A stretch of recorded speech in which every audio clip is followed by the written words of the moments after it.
this year we are launching and introducing two products, a 5.5 ton excavator and a 5 ton wheel loader, which will be, that is from the SDLG range. This is from the Volvo range. And what we would like to do is to prove to our end customers how these can actually add value to the business. The fact is that from the beginning of the construction equipment industry, the prime mover of any construction equipment has been diesel. And we are going and starting the journey towards a completely different future where there will not be diesel and there will not be need for diesel. And this is to kickstart that activity. And so we have introduced these products. And the transition is very large. Instead of customers buying fuel, they need to buy a charging, right? So it's one of the biggest transition we'll see ever in the industry. And hence, we from Volvo want to lead this transition, and we brought these products to lead this transition.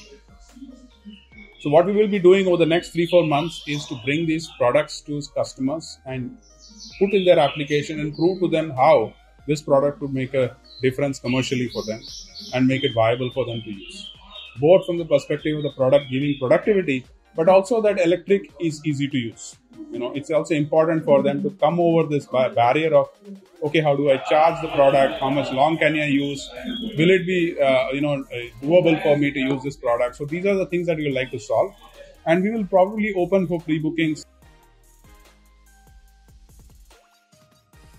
We intend to start later this year to start delivering products. But for now, we will do study on the customer's application and then start open for pre-booking, and maybe we'll open it with specific geographies. We'll open for pre-booking and then we'll launch it nationally.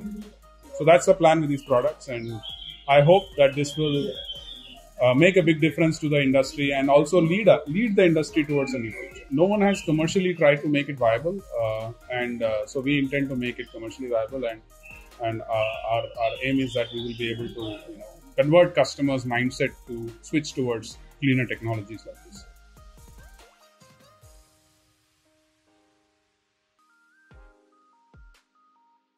They are very user-friendly. So in fact, of course, when you look at electricity, there is challenges of understanding, instead of a mechanical machine or diesel machine, but today diesel technology is also a lot of electronics.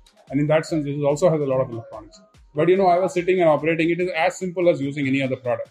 It's not as complicated. There are a few things to understand. And as long as the customers, once they familiarize with it, then it's very easy. Charging is pretty easy. We can charge these machines using a normal 16 amps, industrial plug. So, and it's more or less available in many applications, whether it's ports, whether it is cement plants, whether it is quarries. More or less, all these applications have electric power already available. So it's easy for them to add additional points for us to charge these products.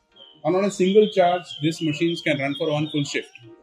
It's not that you have to keep stopping the machine. So if you charge it once, maybe it takes up 2 hours to charge.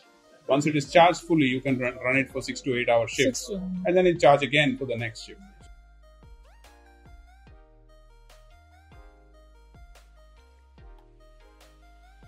So from an industry perspective, if I may say, 2022 was a challenging year with a slow start. Road construction was a bit slow. But as we ended the year, the industry picked up nicely and we saw good volumes on road construction activity. And we also saw the equipment demand also increase. So I think 2023, we will see stronger demand. Already I heard that, I haven't followed the budget in detail, but what I heard is that the capital allocation for infrastructure is high.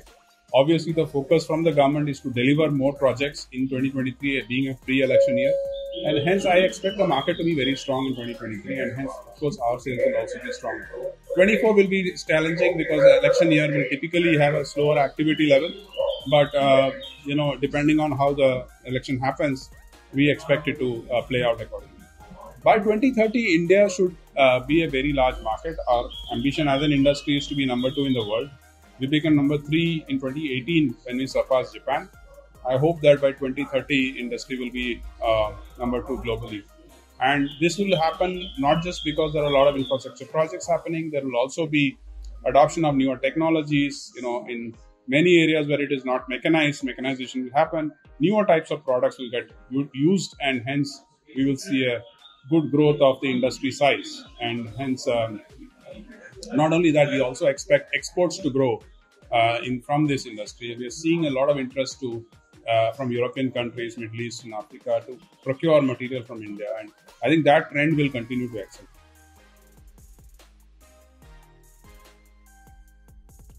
Now that's it. I would like also the support of media to talk more about why our industry needs to become green and to adopt newer technologies to bring it to the next, to become more cleaner and more sustainable development. And I think with the support of every stakeholder, we can make that journey successful. Thank you. Thank you.